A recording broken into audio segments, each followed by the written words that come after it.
So what are the five strategies for change? These were developed by a psychologist named Arthur Robin, who's done research in this area and who's one of the top experts on family systems affected by ADHD. So he recommends optimizing ADHD education and medication, if that's part of your strategy. Adjust attitudes, learn new skills, and we'll review each of these. Cultivate romance. Remember to have some fun. It's not all about tasks and chores and timers. And cool the hot spots. So optimizing education, what do I mean by that? Well, this guy goes to his doc and he says, "Excuse me, doc, my attention wandered. What type of deficit disorder did you say I had?" Sometimes your doctor will provide education, but sometimes, I don't know how it is here, but in the States, insurance gives the doctors about 15 minutes with you. So you're often not going to get it from the doctors. Books are good, DVDs, conferences like today, wonderful. If you're not a reader, there's some great DVDs, audio cassettes. Support groups are great, whether you have ADHD or your partner does. It's really great to hear other people talking about what you think are your own secret little defects, because that takes a huge load off of you. You realize, oh, this is part of the ADHD. This is not something, ingrained in me or particular to me. And you can actually start laughing about it, sometimes. And the partners of adults with ADHD, it's good for you to find support, because you can't be, rah at your partner all the time, because if they're already on board and trying to get treatment and you're always venting, it's not going to help, because they're having a hard enough time staying optimistic about doing things differently. So find other people who understand your situation and can validate. That's really important. You can't go to a partner with ADHD and say, okay, here's the thing. You need to understand ADHD more and be more accommodating of your partner, because you've probably been trying that for a few years and it hasn't been working that well. First, you need to be validated. Someone needs to say, yes, what you've been perceiving is true, and we're going to work on some strategies to make things better. This therapist is saying, these feelings of yours aren't unusual. In fact, several of them have websites. The web can be a great place to learn about ADHD, especially if you don't live in a city like Toronto. But sometimes there's garbage on the internet. There's a lot of people, a lot of Scientologists actually, who are anti-psychiatry, anti-medication, who want everybody to think that every psychiatric diagnosis is a pharmaceutical invention. And it can be a little disheartening reading too much of that. So be selective in what you read. Optimizing medication, what does that mean? Well, it means that you don't just go to the doctor and he or she hands you some medication and says, here, try this. That's not how it works. There's a protocol. And you'd be amazed at how few doctors follow it. It begins with identifying what are your targets. Where are you having a challenge and what do you want to improve? And not just everything, it's like identify going to bed on time, or, being able to pay the bills or something. Be very focused in the beginning. And then chart as you start a low dose of medication. Is that thing better or worse? And you also want to track things like irritability, because some medications can make you more irritable. And so you shouldn't have to trade focus for irritability. The idea is that, there's a lot of choices out there in medications, and finding the one that works best for you. Not just, taking whatever the doctor hands you. Also, make sure it's active during the common times of interaction. If you take a Concerta, say at 7 a.m., for most people it's going to be worn off by the time you come home. It's also going to be worn off by the time you're commuting. And that's a really bad idea, because sometimes when the medication's wearing off, you get symptoms that are worse than at baseline. You get a rebound. So that's not when you want to be driving. You also want to make sure the treating physician has addressed the full range of symptoms. That means if you have coexisting anxiety and depression. And with your partner, discuss important topics only when the medication's in effect. Because otherwise, it can go nowhere real fast. It can go to a bad place. And I talked in the last group about my friend with ADD who said his wife would start having these important let's talk about the relationship conversations at about 10 o'clock at night. And, he was exhausted. His focus for the day was gone. But as it turns out, she was just trying to rev up her prefrontal cortex so she could focus on going to sleep. And if she got in a big kind of, struggle about the relationship, that was stimulating for her. And then she could nod off to sleep while he'd be up, nervous the rest of the night.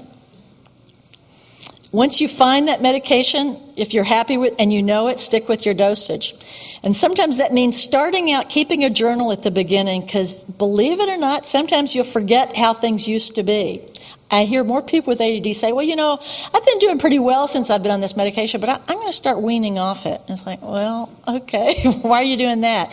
Because sometimes they don't remember what life was like before. And sometimes maybe there's medication necessary for both partners. This is something to talk to your doctor about. Because if you're the partner of an adult with ADHD, you might have developed your own psychiatric illness over the years, depression or anxiety. And if you're a woman, you're especially biologically vulnerable to serotonin loss through stress. So it might be that you need a little boost too to help get you both over the hump and on the road to progress. Adjusting attitudes. That means the adult with ADHD acknowledge that the ADHD has affected the partnership. I think there's a fine line between, I don't believe in beating someone over the head if they've done things during the time they've had an undiagnosed neurocognitive disorder. I mean, you want to take responsibility, but I don't think it's something you can keep holding over someone's head. It's not like they asked for it or asked for it to be unrecognized. Accepts responsibility for poorly self-regulated actions. Not that you're always going to be able to control them, but at least you're acknowledging that they happen. Agree to stop denying, minimizing, and avoiding the issues. I tell you, nothing can make the partner angrier and feel more dissed than just completely avoiding. That's you might as well slap them in the face. It's kind of got that same emotional impact. Learns to respond non-defensively to feedback about problematic behavior. And again, it's going to depend on how it's delivered, how that feedback's delivered. So the partner with ADHD, try to transform blame into empathy. Remember that if you have one of those highly organized prefrontal cortices, that not everybody's brain works like yours, and that maybe you're going to have to make some concessions in the organizing department at home. If your ADHD partner does better with visual organizing systems, you have to, learn how to make it work for both of you. If you're the type that likes everything, tucked away in a drawer, in a filing cabinet, try to put yourself in your partner's brain and see what that feels like. And that only comes from education. From listening to lectures like Dr. Barkley's, reading books, so you know exactly what they're up against. Attributes the behaviors to a neurological slip-up, not malicious intent or lack of caring. Because, frankly, I meet a lot of adults with ADHD, and they work against their best interest, too. So it's not, in a way, they're not caring about themselves.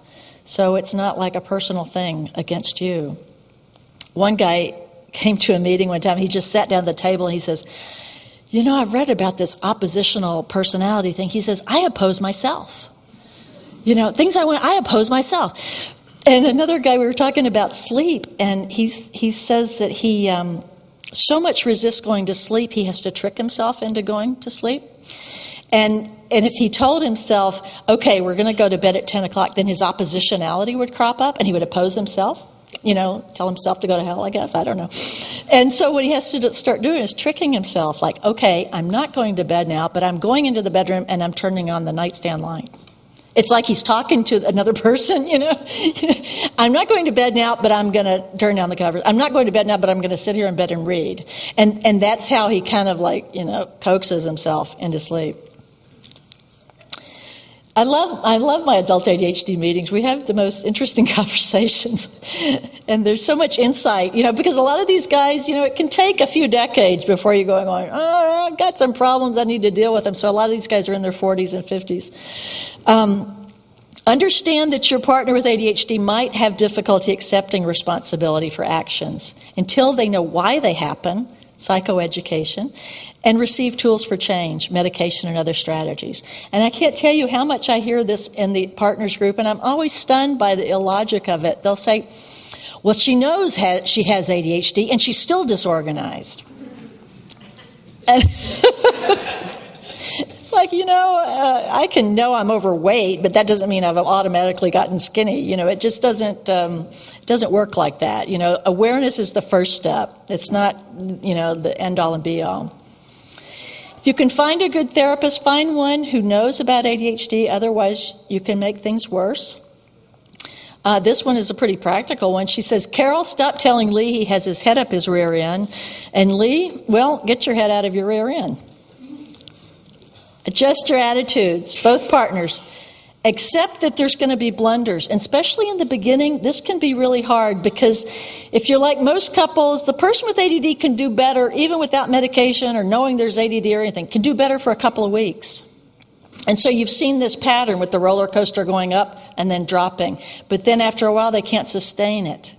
And so you've gotten used to this pattern, and you're always waiting for that other shoe to drop.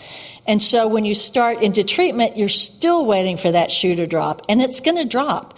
But it's going to drop less the more you know what you're doing, the more you educate yourself first and find clinicians who know what they're doing. And then when you have a setback, you can see it as temporary and not that you're going, down spiraling all the way down. It's a temporary thing. And as these blunders lessen, you'll be able to forgive each other a lot more quickly and even laugh about some screw-ups.